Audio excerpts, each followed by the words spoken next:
Mr. Peter Dutton, our fearless leader, basically stabbing us in the back. Where you see somebody's behaviour changing, regardless of their motivation or if they've changed radically their thoughts about society and government, etc., you need to report that information to ASIO or to the Australian Federal Police. Now, a video has been circulating of him, which we've probably all seen, but I will play the audio of it very briefly. But one of the less known things is what the journalist actually asked him before, because it cut off. Now, I actually have the transcript. We saw the terror threat raised to probable yesterday, but there are multiple fronts now. One of those fronts that I found most interesting has come out of COVID. There's the conspiracy theorists, the anti-vaxxers, who are finding support in dark corners of the internet. What does this say to you about, and I know we can all be perfect in hindsight, COVID was unprecedented, but what does it say to you about government overreach and government essentially controlling people's lives and the effects that that can have? Save it for 60 seconds. Well, Laura, there's no doubt for when you speak to friends and family in Victoria, for example, there is a long tail and a huge mental impact on young people, in particular young girls. The talk of massive increases in relation to mental health needs, etc., and many families tie that back to the very significant heavy hand of Daniel Andrews with the lockdowns in Victoria. None of that, though, should give rise to the sort of conduct that you're referring to. And I would say to anybody in our community, whether it's within your friendship group, your family group, the work group, whatever it might be, where you see somebody's behaviour changing, regardless of their motivation or if they've changed radically their thoughts about society and government, etc., you need to report that information to ASIO or to the Australian Federal Police. Well, there you go. There you go. So that, just so you know, that was the full context. Back in the USSR, so kudos. First off, I have to give credit to Australians versus the Agenda for picking up on that. Please do the whole clip next time, because a lot of people I sent that to were like, well, what was the context, this and that, I'm sick of manipulation, please do the full context. It took me some digging to do that, and I do this for a living. Now, what the hell, Dutton? What the hell was that? Like, I get it if you got a little bit scared during COVID, I think you've moved the camera just slightly. I get it if Peter Dutton has made the point that, during 2021, during 2020, I get it if you got it wrong, but we're in 2024. Like, we've got the former Premier of New South Wales, Dom Perrottet, apologising for jab mandates this week in his resign speech. By the way, when it's absolutely safest to do it, just so you know. He admitted it didn't stop transmission. We locked the vaccinated down for another 6 weeks before. He sure did, and he partnered with, absolutely. But to his credit, he opened up the borders within Victoria and New South Wales. He worked with Dan Andrews to open them up, which allowed me and Craig to get down there via Virgin Airlines right when Topher was cracking 100k people down there. So we managed to get down there. Just in time for Craig to get 8. And just in time for Craig to get 8, which was fun, Craig, wasn't it? And I didn't see the left talk about political violence then. By the way, that lady was fined $300, no criminal offence. That lady was fined $300, but no criminal offence. $360 fine for going 5k's over the street. 360. Craig, they were doing flights. You didn't have to drive. No, they were, Virgin Airlines. A lot of people were like, Joel got jabbed. And I was like, I didn't get jabbed. If you read the terms and conditions, I know no one does. But Virgin, sacked Qantas. Ever since Graham left Qantas, they've been going, ever since Graham Hood left Qantas, they've been going downhill. But Virgin were actually facilitating the flights. Now, going back to the comments here, report them to ASIO. Now, look, ASIO, they're no friends of mine. They work very tightly with the US intelligence services. And often Aussie I don't know if you guys remember this from Tucker Carlson, but he was making the point a couple of months ago that often American intelligence agencies use their partners in the Five Eyes, namely Australia, in order to spy on American citizens, because they can't go and break certain rules, because they do still respect some laws in America. So watching this and watching Peter Dutton be the strong man, which I don't think anyone was doubting on immigration, being the former immigration guy, saying that we've got to be strong on the people that are anti-government, anti-COVID, maybe a little bit skeptical. That was the context. Now this reminded me, when Topher was talking, of another time, because there's a couple strikes here, Mr. Dutton. One of the strikes happened when Topher was doing the 2022 Battleground Melbourne presentation at CPAC, and I can see Topher smiling, because it was quite a funny story. Honestly, a second best day of my life. Second best day of his life. So let me set the scene for you guys. And honestly, what, I'm not going to present anything today, so relax. We can probably turn this thing off. I think the stories we got are the funniest. Now, 2022, it's October. We just concluded the Nigel Farage tour. I'm with Nigel. I'm a de facto Lebanese security guard.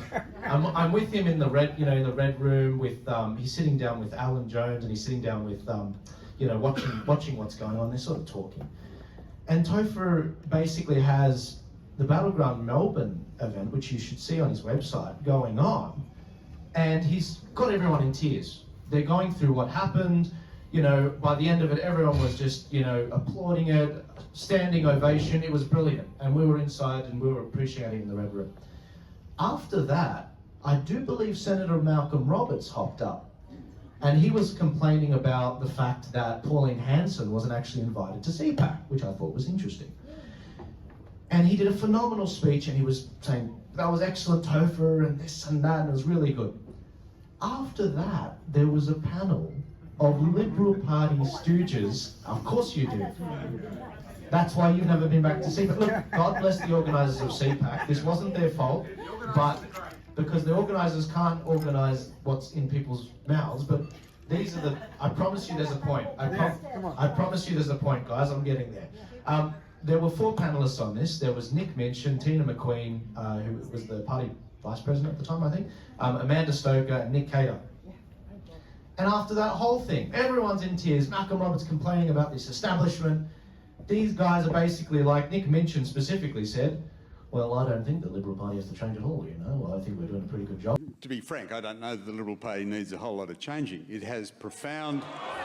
Oh, go on. You're joking.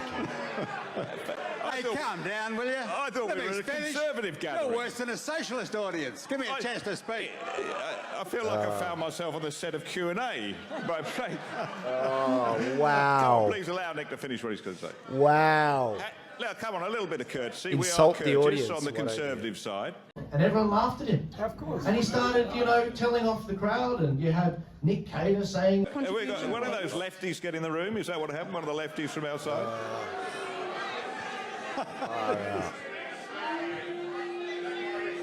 They're just insulting the audience, and Tina McQueen saying, look, we did a pretty good job, and Amanda Stoker saying, look, just bear with us, guys, when we're in power, we'll make a difference.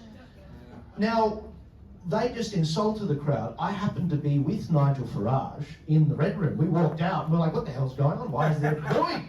And so we walk out, we go into the auditorium at the very back.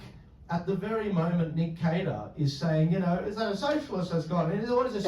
You're worse than a Q&A audience. We got one of those lefties get in the room. Is that what happened? One of the lefties from outside? No, don't say that. This is all still on video. I put it on my socials. And at that moment, I'm with Nigel, Mr. Brexit, Mr. Reform UK, wins the majority of the votes in the European Parliament. And he's like, moron! You absolute moron! This is all on camera. Idiot. Moron. Sorry if you... Now, look, Nigel was Mr. Brexit. After him, you got Trump 2016. He's a personal confidant of Trump. It's as if Trump's saying that.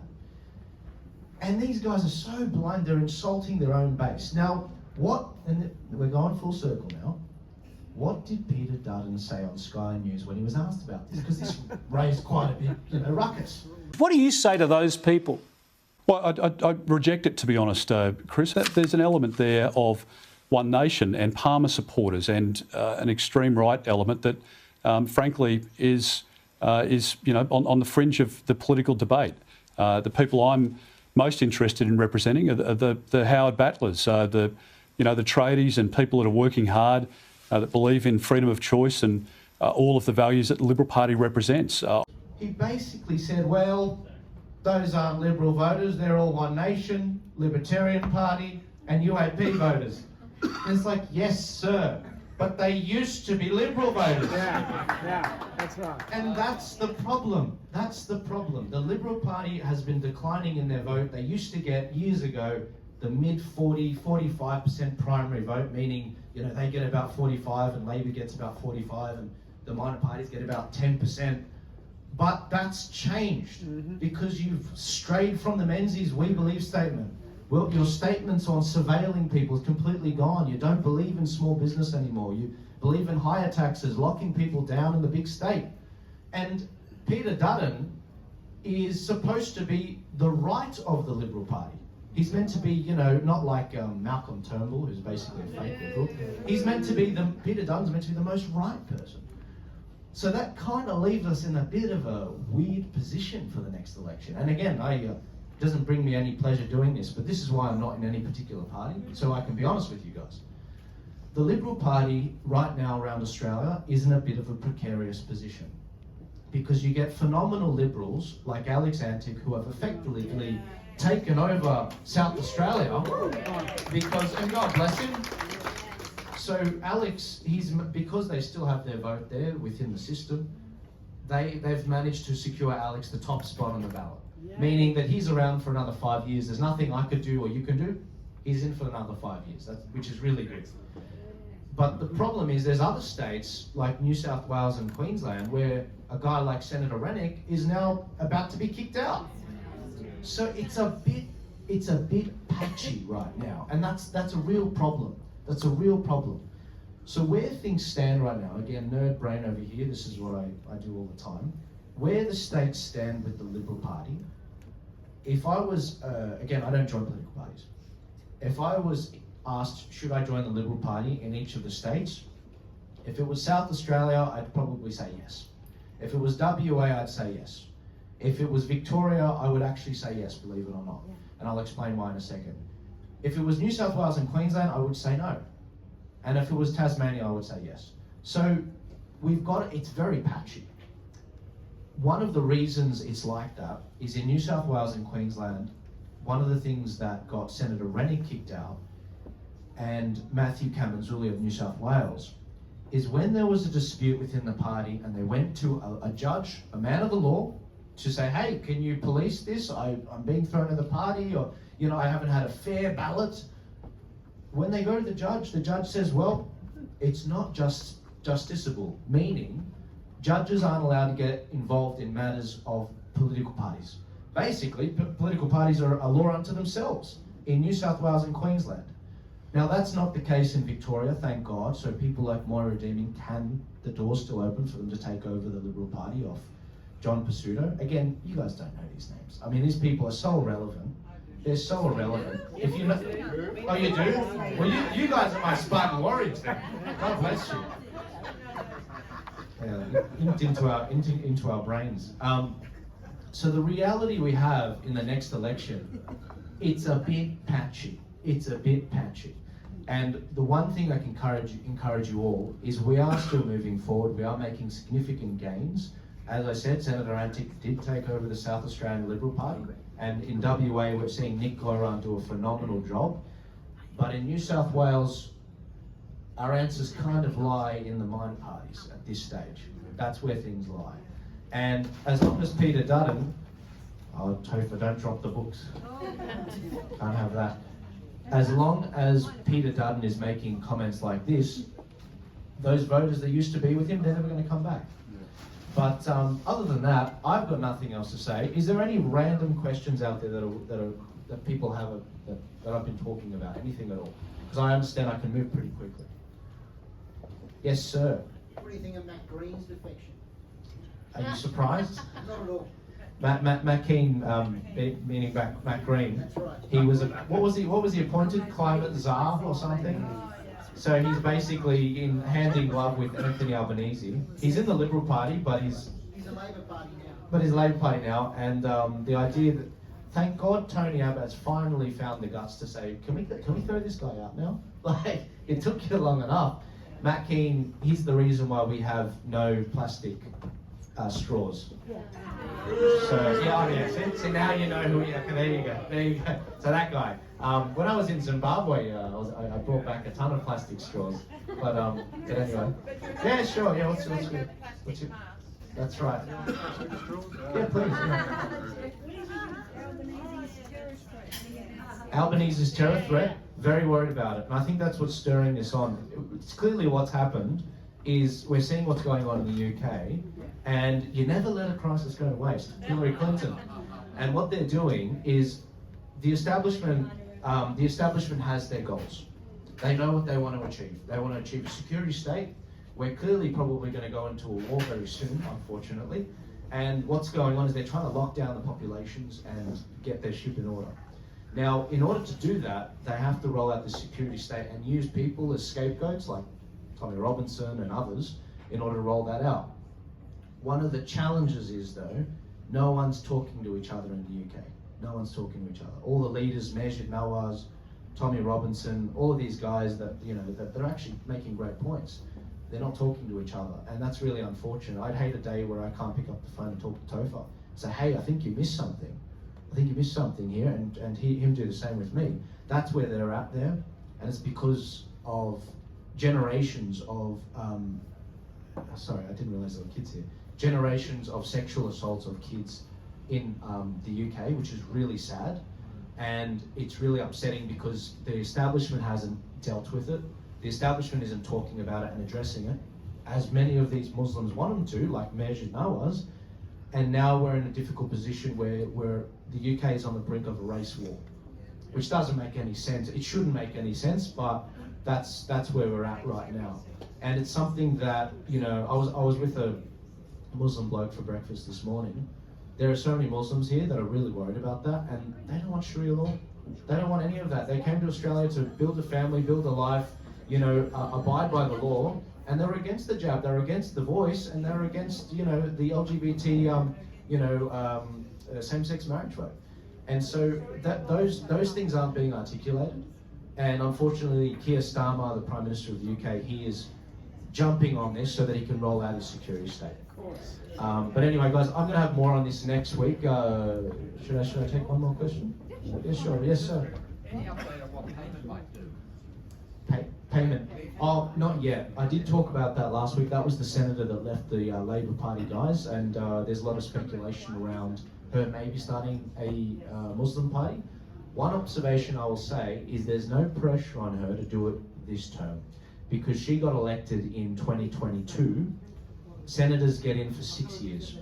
So she can just not run this time, keep her powder dry, and the next time, you know, run after the next election, and still have 3 years. So I don't know if she'll start a Muslim Votes Matters party or something, but oh yeah, it's a matter of time. It's right. It's certainly a question of when. I personally haven't seen any party. I haven't seen any authorized offices or entities set up that are ready for the next election and registered. But I can see that that's where things are moving, and that's really upsetting, because anyone that knows anything about the Middle Eastern world, like my dad and his brothers, Christians don't agree on anything. They don't agree on anything, and neither do Muslims. You know, you've got your Shia and you've got Sunni Muslims. The idea that there's going to be a Muslim Votes Matters group that represents the interests of all Muslims, you know, you're going to represent the Shia, the Sunni, the Alawi, you know, Muslims. It's silly. It's silly, and it's actually racist in a big way. Because it's like, they don't all think the same. That's right. So, anyway, thank you guys, thank you very much, I really appreciate it.